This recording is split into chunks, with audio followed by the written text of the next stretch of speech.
14 septembre, Afghan Box, Hakim.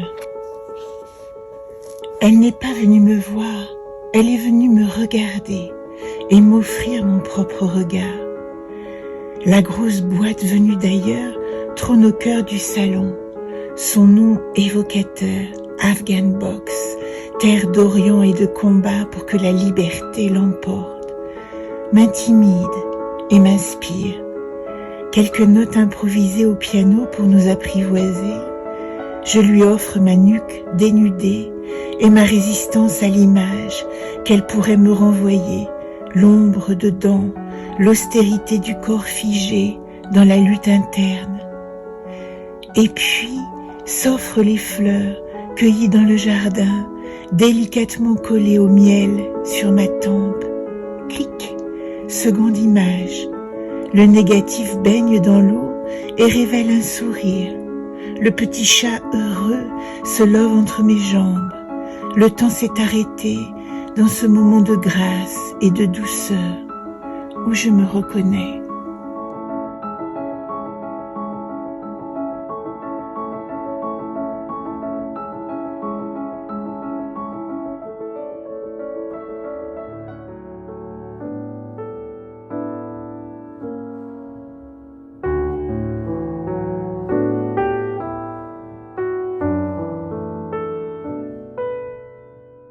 « 15 septembre, aujourd'hui, demain.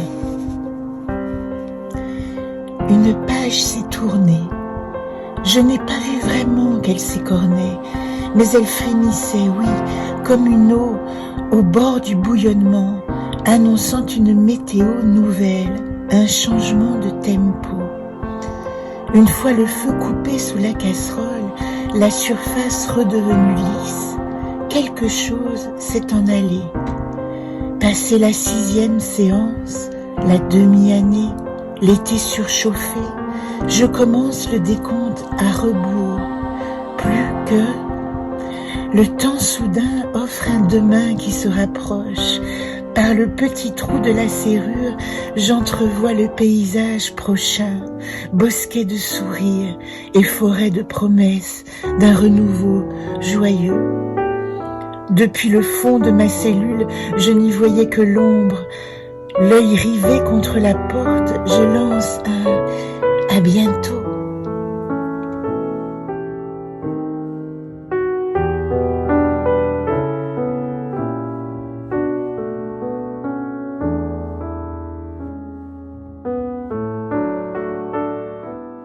« 17 septembre, rentrée dehors. Au matin, j'ouvre les yeux comme je pousserais les battants des persiennes qui laissent passer la lumière et l'air du jour, charriant leurs nuées de mots et pensées, prêts à déferler sur le support glacé.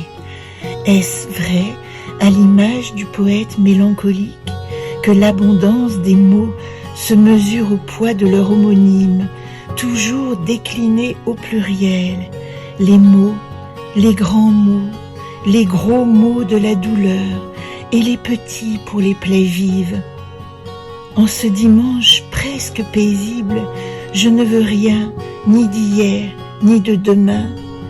Je ne m'adresse pas aux invisibles et j'oublie l'insistante présence des absents et le pesant de ce qui n'est pas et que j'attends pourtant.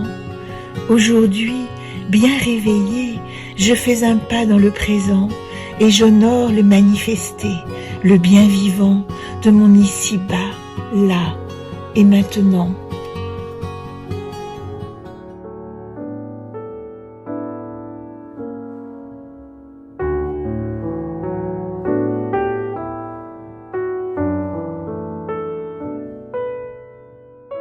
« 18 septembre, le poids des pensées. Alors que j'arpente mon paysage, s'élèvent dans mon ciel des bulles de pensée. Les toutes légères pétillent à travers les nuées.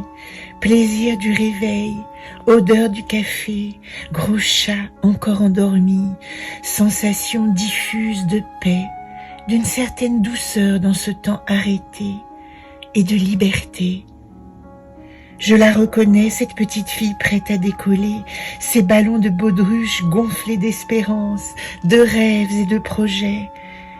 Elle a encore, autour de sa frêle cheville, l'anneau d'acier qui entrave ses pas, du poids du lourd boulet du passé et des peurs, de l'angoisse irréelle, de projections funestes. Un léger coup de pied brise la chaîne de pacotille et envoie valser la grosse boule dans les pentes de l'Ubac, et je laisse l'ombre peu à peu disparaître.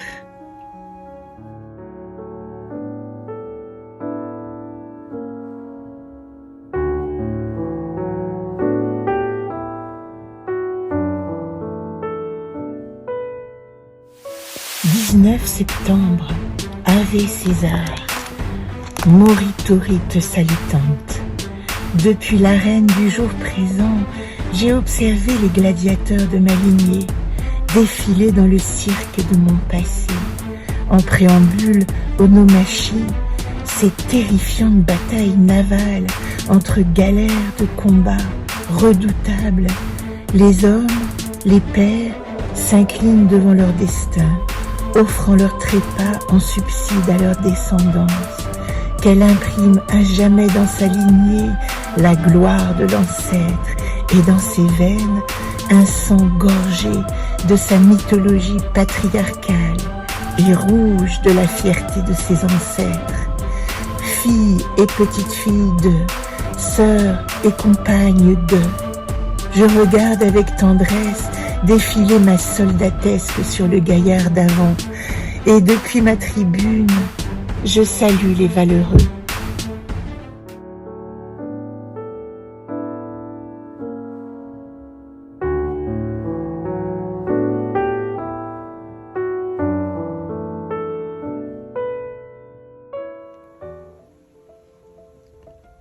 « 20 septembre, les visites. Je ne vois pas grand monde ces derniers mois.